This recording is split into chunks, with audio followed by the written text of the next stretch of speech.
Hello guys, and this is Scott here, and welcome to the first of the two historic videos that I said I was going to do at Christmas. And as promised, this is the historic video for the winter of 2009 to 10. Now, I'm sure many of you remember this because it was a very cold winter, and it was the first cold winter we'd had in a very long time.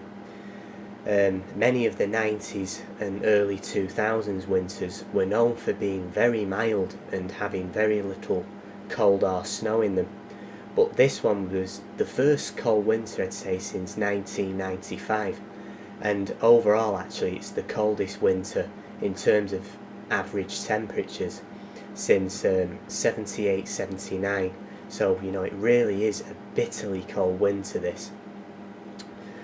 And before I get started, I'd just like to say that many of the charts that you see in this video come from wettercentral.d's archive of historic charts going back to January of 1871, and many of the facts and figures you hear in this video come from Trevor Harley's personal weather website, and as always I'll leave the links to those two websites in the description below. So let's get on with the winter of 2009 to 2010. Now, I'm going to start on the 1st of November 2009 actually, because this is a tremendously wet month. November 2009 was known for some, very serious flooding over parts of Cumbria.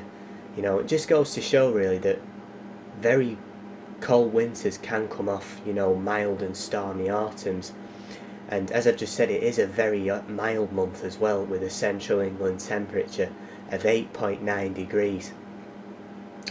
So there we are on the 1st, and you can see we're just in a straight southwesterly flow there, with low pressure moving in.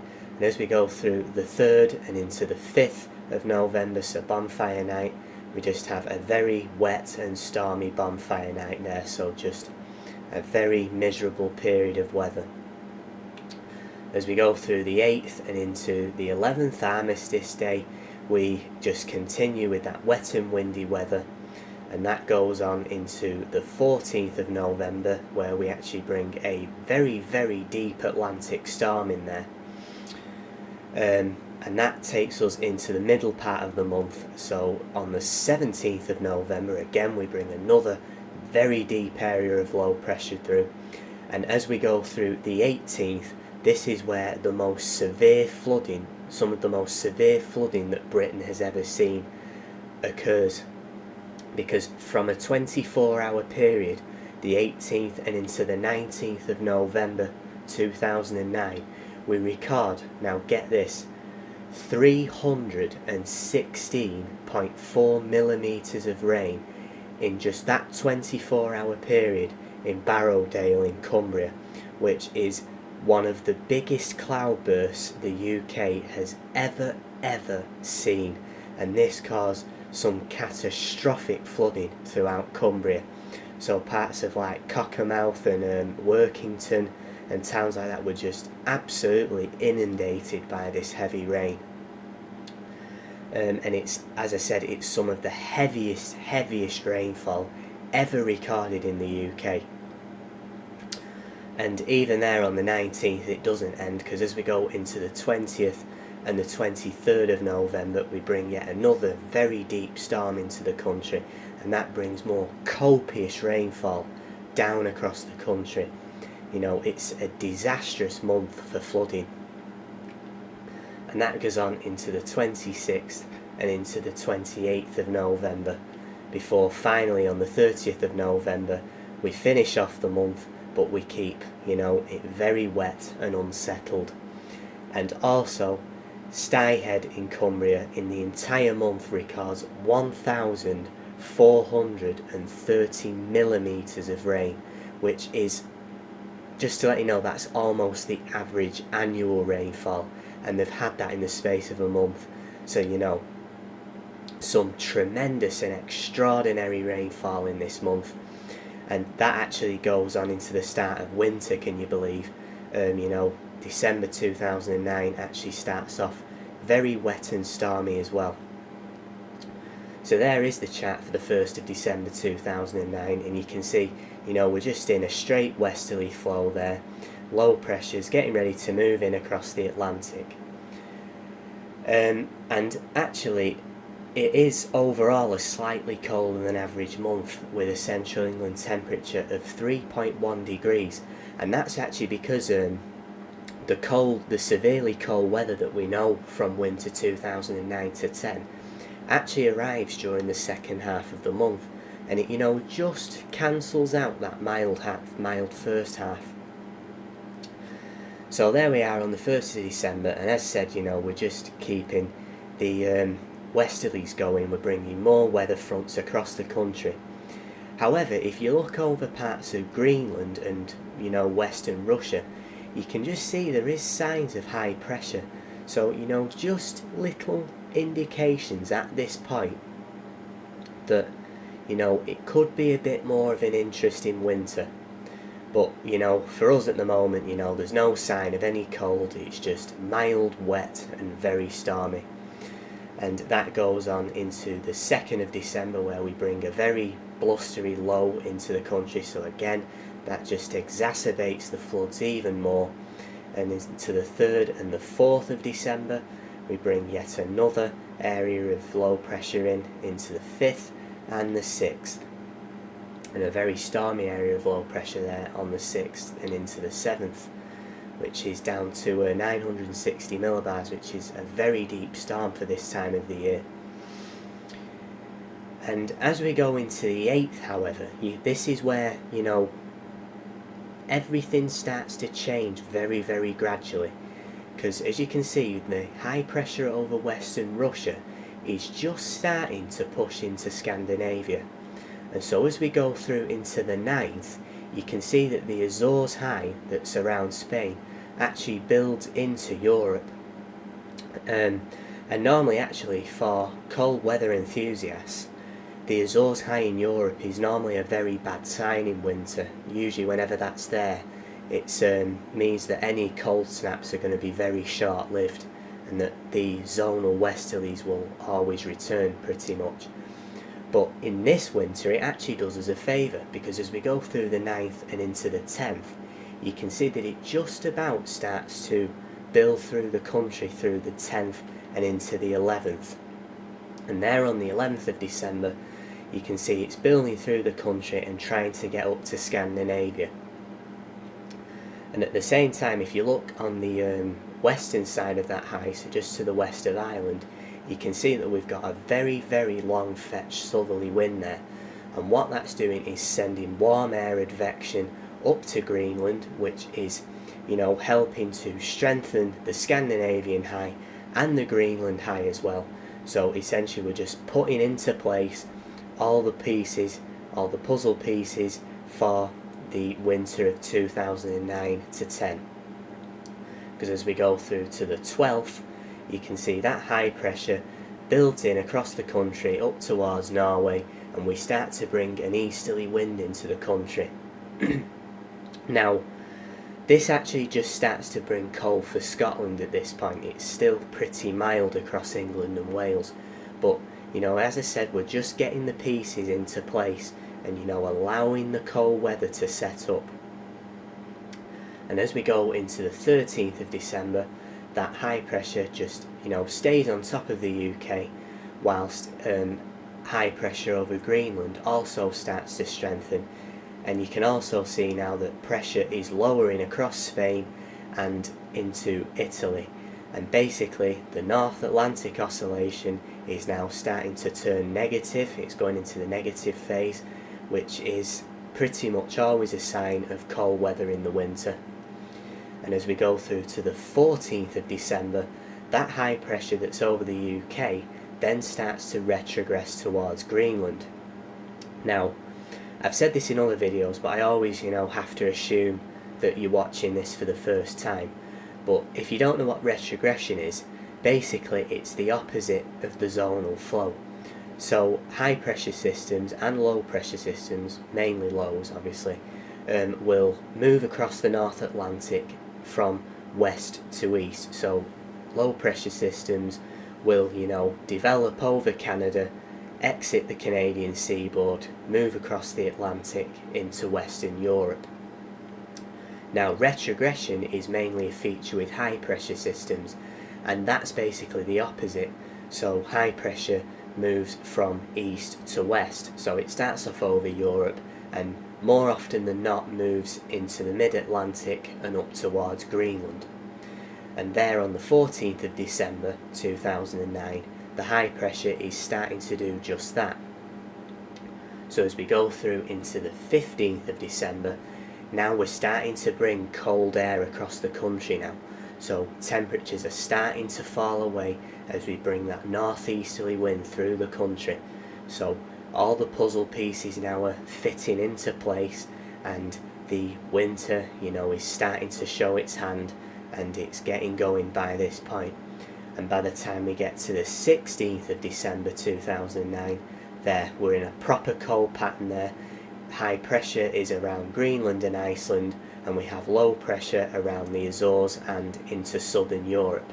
So basically the North Atlantic oscillation is going through the floor negative at this point, and we're now entrenching very cold air over the UK. And as you can see over Denmark, actually we've got a bit of a feature of low pressure, and actually what that does during the early hours of the 16th is that actually brings the first snowfalls to parts of Kent and East Anglia. And this snowfall was actually, quite a notable one, because this caused absolute havoc with the Eurostar trains. Basically it was the very fine powdery type snow. So actually what it did was got all into the engines on the Eurostar trains and actually broke them down inside the Channel Tunnel. So people were left stranded under the English Channel. So, really quite an interesting snowfall there. And then that just carries on as we go through into the 17th of December. As you can see, high pressure is strengthening over Greenland now at 1055 millibars, and we're also building high pressure over Scandinavia. So we're more or less now bringing easterly winds all the way across the North Atlantic, and that is something you don't see very often at all. And then as we go through into the 18th of December, you can see that we're bringing another small area of low pressure into the southeast. And even up here in Manchester, actually, this brought the first snowfall of the season, the first snow shower. And actually you can see that those isobars are pretty tight there as well. So those snow showers on this day were driven on, quite a strong easterly wind, near gale force actually.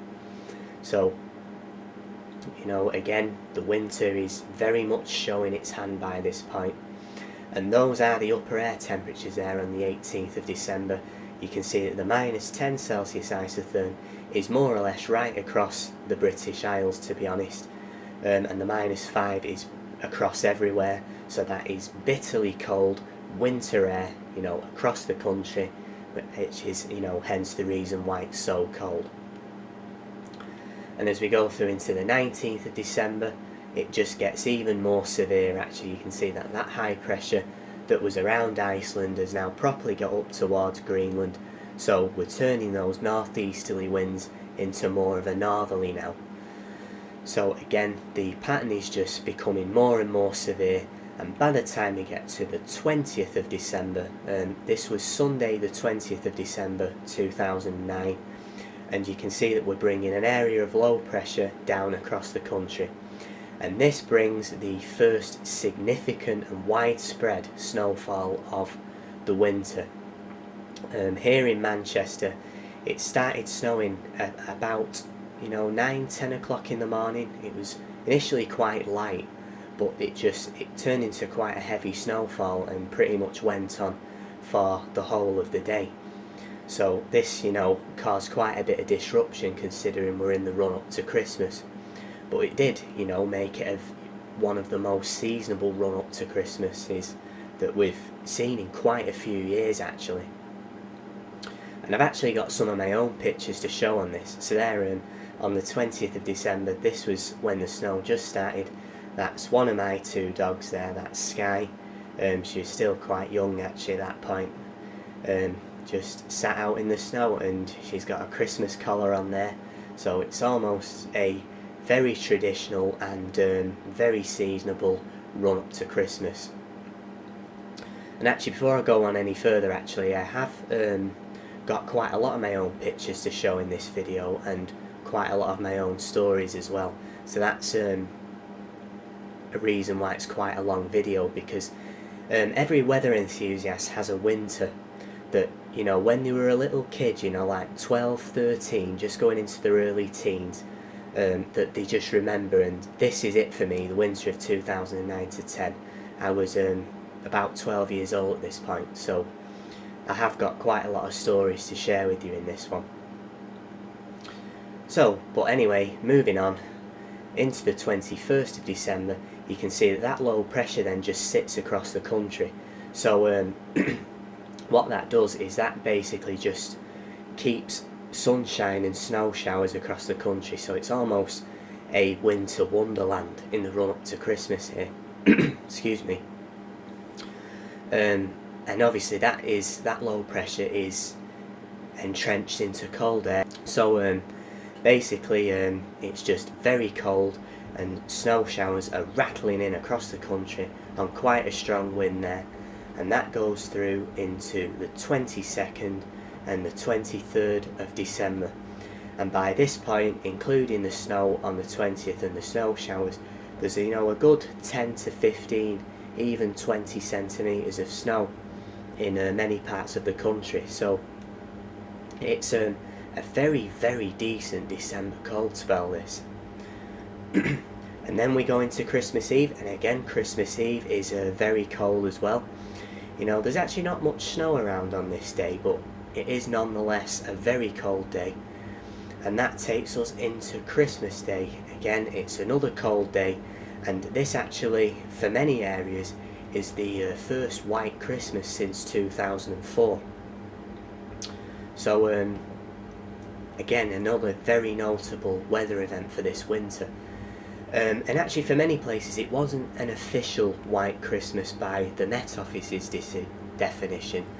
The Met Office, I believe, define it as a single solitary snowflake has to fall.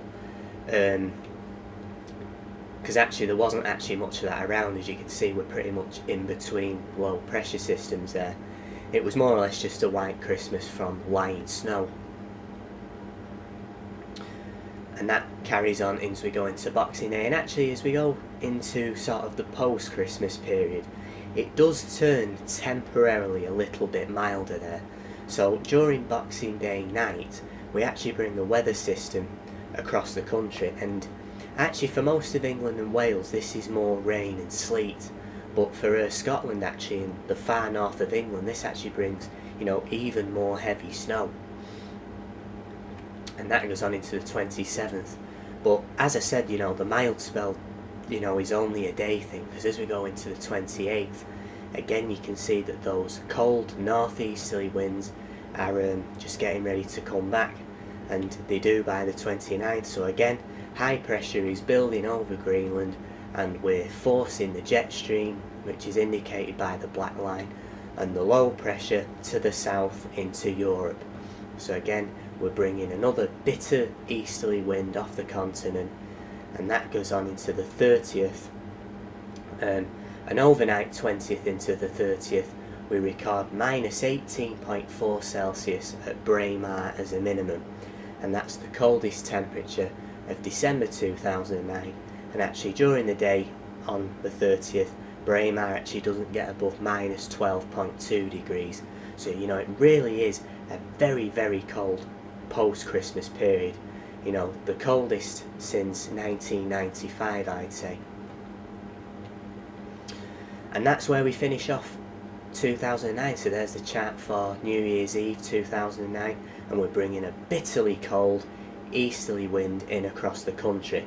And there's very tight isobars there, so it's almost an easterly gale. And that takes us into the start of January 2010, and January 2010 is a very cold winter month with a central England temperature of 1.4 degrees, which makes it the coldest January since 1987.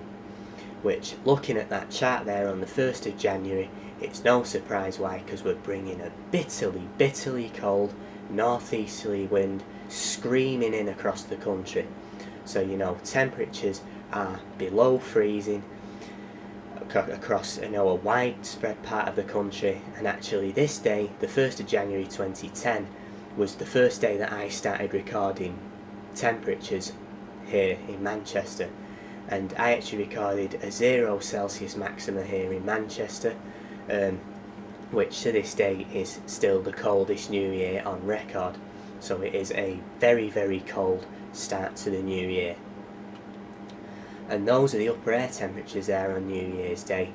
And actually, they're actually not all that impressive. We have the -5 Celsius isotherm, but you know, really, they're no more than -6, -7. And basically why that is because the reason why it's so cold, even with these upper air temperatures, is because basically in winter, the longer you keep that bitterly cold, those upper air temperatures across the country, you know, the colder it gets on the surface. So it's just like summer, that whenever we keep hot air over the country, it just gets hotter and hotter. And actually you can see for parts of southwest Europe, it's exceptionally mild down there. In parts of Greece, the 15 Celsius isotherm is going into there, so they were probably having a pretty good midwinter heat wave. But also we're having a very decent midwinter cold wave as well. And there was some snow around as well on this day, New Year's Day 2010.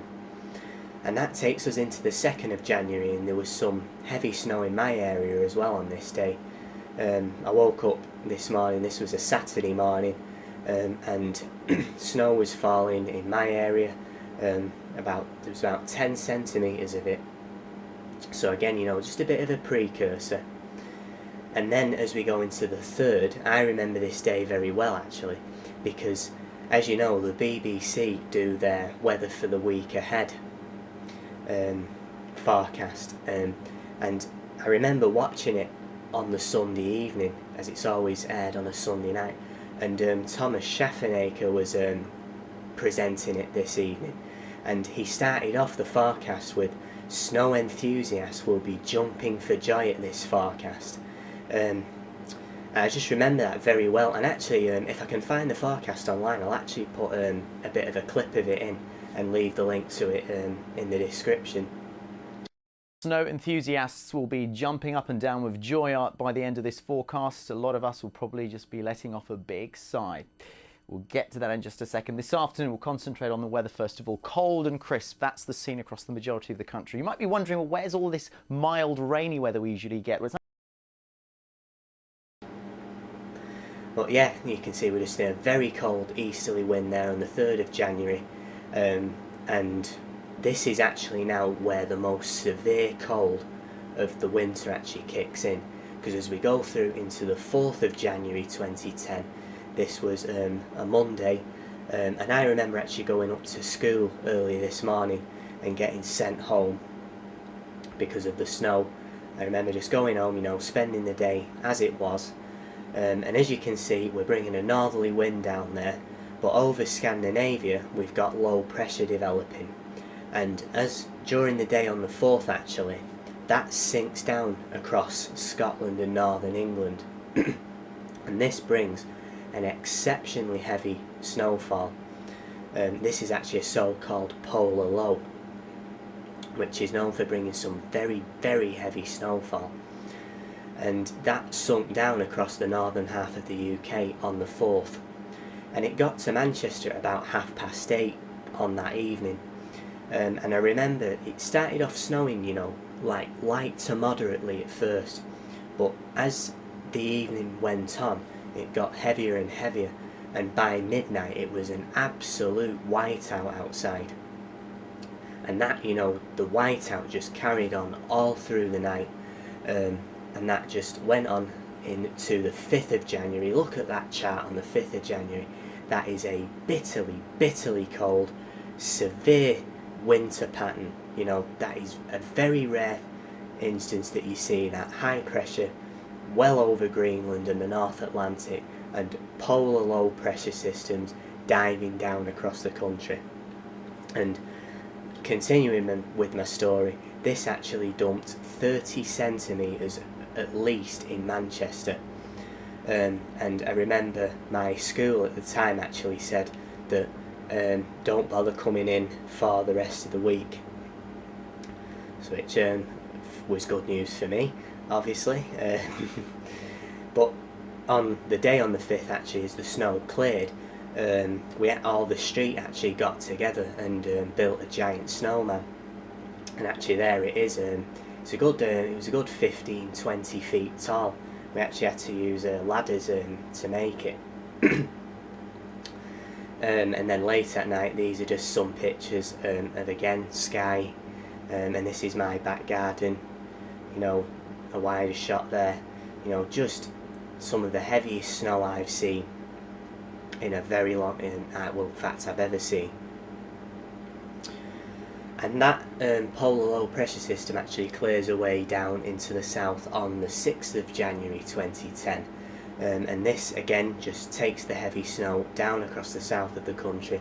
So again, you know, the rest of the UK, pretty much everywhere sees heavy snow unless you're right very close to the coast. And then as we go into the 7th, we actually entrench some bitterly cold air in then. So this is where we see the coldest temperatures of the winter. And actually on this day I didn't get above -6 Celsius in Manchester, which is, in a big city, is just exceptionally cold. It was so cold actually the air hurt to breathe on the 7th of January 2010. And then that night going into the 8th, the temperature actually fell down to -14 Celsius here in Manchester. And on the same night actually we record -22.3 Celsius or -8.1 Fahrenheit at Aviemore. So it's just bitterly cold. And those are the upper air temperatures there on the 7th of January, and that, you know, just explains why it's so cold. And again, as I said, you know, it's not, the upper air temperatures aren't all that exceptional. It's not like January 87 where we saw, you know, -20 Celsius air coming in.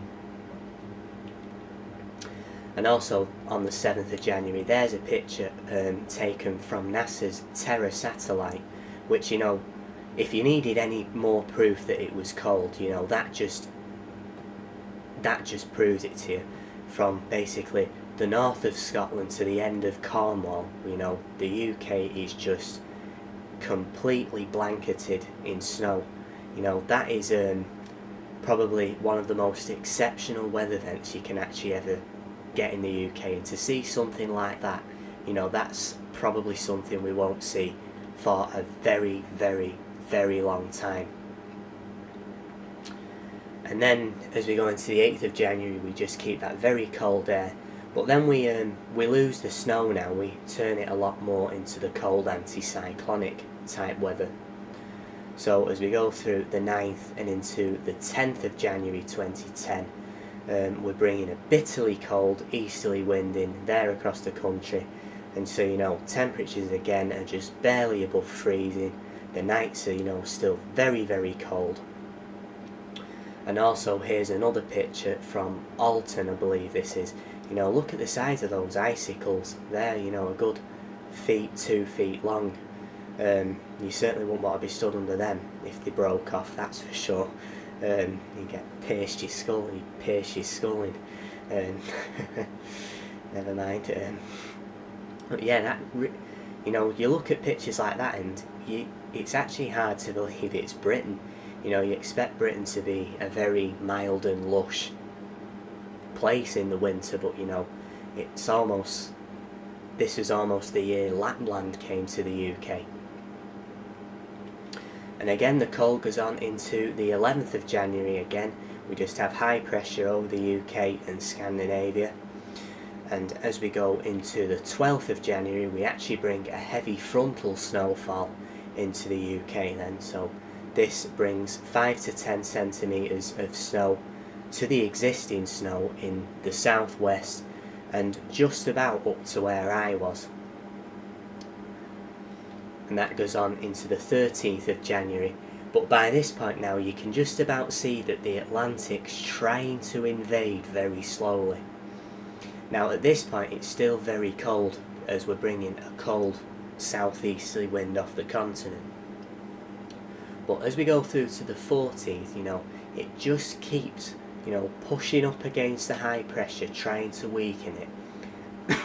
And as we go into the 15th of January, we finally bring southwesterlies across the country, so we turn the weather much milder by this point. And actually on this day we bring a weather front across the country, and this actually brings freezing rain to most of the country. So this is just because the ground is so frozen, so the rain becomes super cool as it falls through the atmosphere, and as soon as it hits any surface it freezes. So this actually created a brilliant glaze of ice on the 15th of January, including here in Manchester. But it was a very, very treacherous day. A very treacherous day. But that actually quickly thaws away there, because as we go into the 16th of January, we're in a very mild southerly wind there. And that goes on into the 17th of January. But again, it's just a very brief, moderation, because as you can see the high pressure is, still lurking around Scandinavia. And as we go into the 18th and the 19th of January, again the high pressure tries to build through the country from the south. So again we actually bring more inversion type cold this time.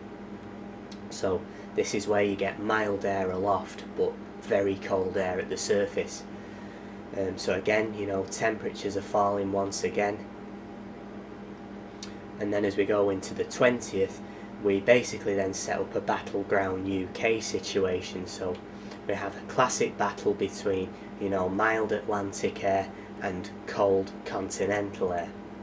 And that goes through into the 21st and the 22nd of January. But what wins? In fact, actually, it's the Scandinavian high that wins the battle, because as we go through into the 23rd and into the 24th of January, again you can see that we re-establish those bitterly, bitterly cold easterly winds. So temperatures once again falling away, and on the 25th, it's actually hard to see what's going on there, but you can actually see lower heights over the UK, which is indicated by the greener colours. And actually what this is an elevated weather system, and this brings some very heavy snowfall to parts of Scotland on the 25th of January. Aviemore actually records 61 centimetres of snow on this day, so that is a very, very heavy snowfall. And then as we go into the 26th, however, we lose that snow, and then we just set up, again, cold, blocked conditions as we finish off January 2010. So as we go into the 27th, for England and Wales, it's again cold and settled. However, for Scotland, it's a little bit milder at this point. And then as we go to the 28th, again you can see the high pressure is retrogressing out into the mid-Atlantic again. So as we go into the final days of January 2010, we actually bring another cold northerly shot. So there on the 28th and into the 29th of January, you can see again that we're bringing cold air through the country. You know the drill by this point. And those isobars go all the way up to Svalbard. So it's pretty cold air that's being sourced, more or less from the far reaches of the Arctic. And that carries on into the 30th, and that's where we finish off January 2010 on the 31st. Just a cold northerly wind screaming down across the country and high pressure in the mid-Atlantic. And then we go into February 2010, and did February spoil it? No, it didn't. In fact, again, February is another cold month with a central England temperature of 2.8 Celsius. So there we are on the 1st of February, and again, that northerly is just going on, before by the 2nd actually we do turn it a little bit milder by this point, as the westerlies, you know, try to come back through this early part of February. And that actually takes us into a bit of a westerly period through these first couple of days of February, but again it's very temporary. So into the 3rd, the 4th and the 5th of February, you know, we keep a sort of west to south westerly wind, but already there on the 5th of February 2010 you can see that we're building northern blocking again over Greenland and Scandinavia. So again it's going to turn colder and by the time we get to the 6th and the 7th of January, again the North Atlantic Oscillation is going negative and we're bringing cold easterly winds back through the country. So we're bringing snow showers in to the east coast on this day, and that goes on into the 8th and the 9th of February. And then actually we go into quite an anticyclonic period then, as we go into the 10th. So there's actually not much snow around actually at this point. It's just, you know, very cold and sunny at this point. It's quite a sunny February this as well.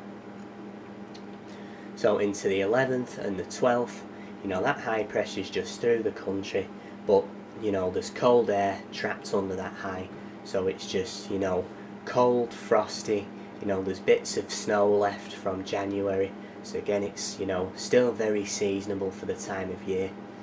And that goes on into the 13th and the 14th of February. But once again by the 15th of February that high pressure that's over the country, it retrogresses up towards Greenland again, and at the same time on the 15th and into the 16th of February we bring low pressure down through the country.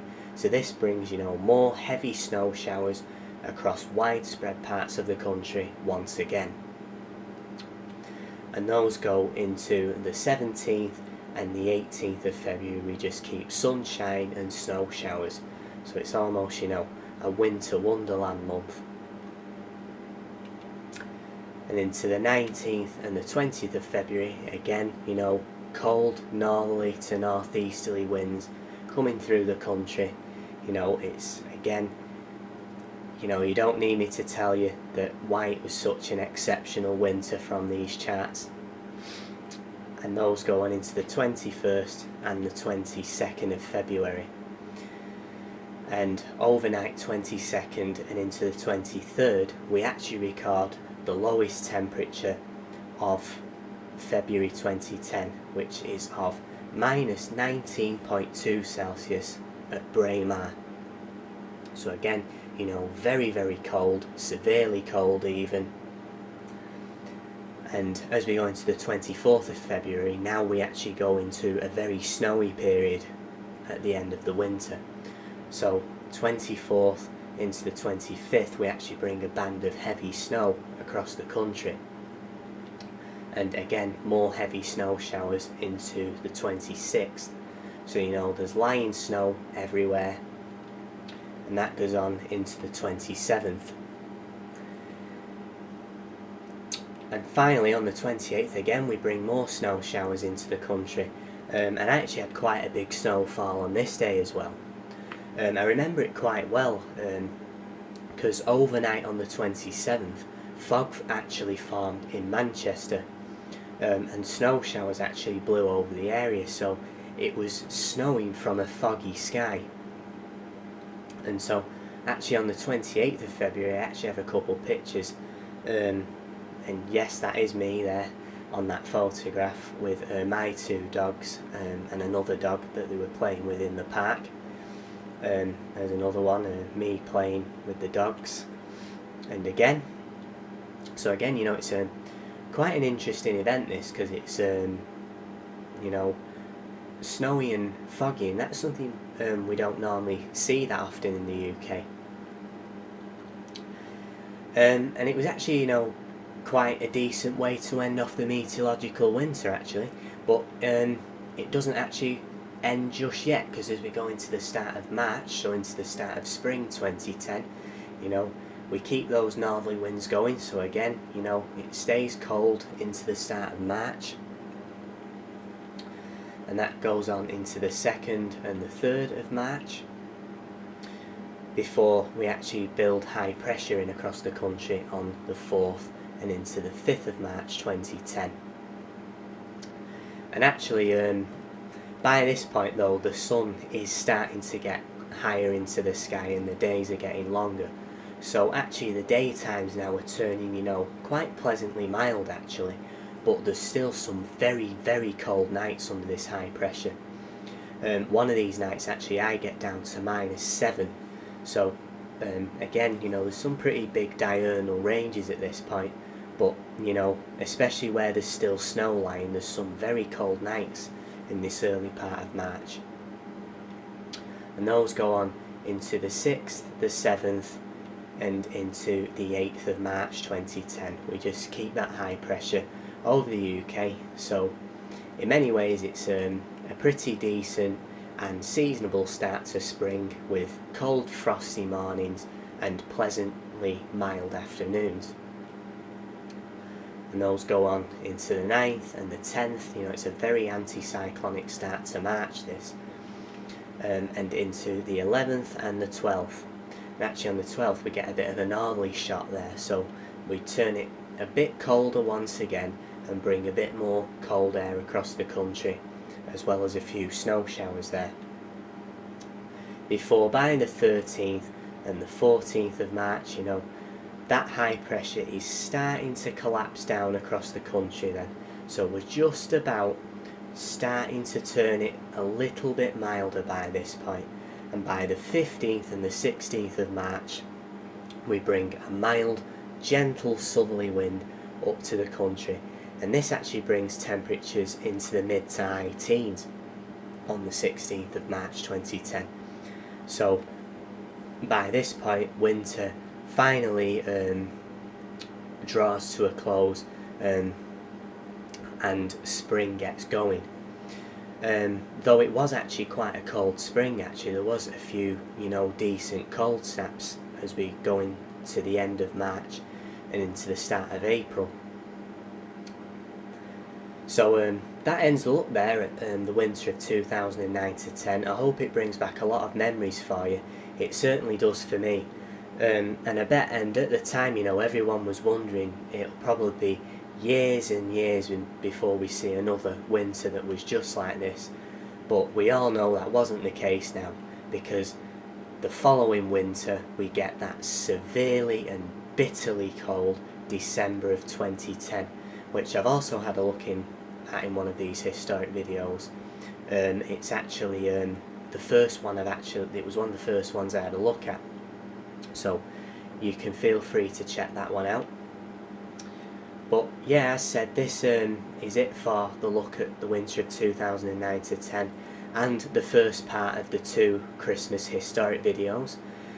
Stay tuned for the second one tomorrow, which, as I said, is a surprise. I'm not telling you which one it is. You'll have to wait and see tomorrow. But thanks for watching, guys, and I'll see you very soon.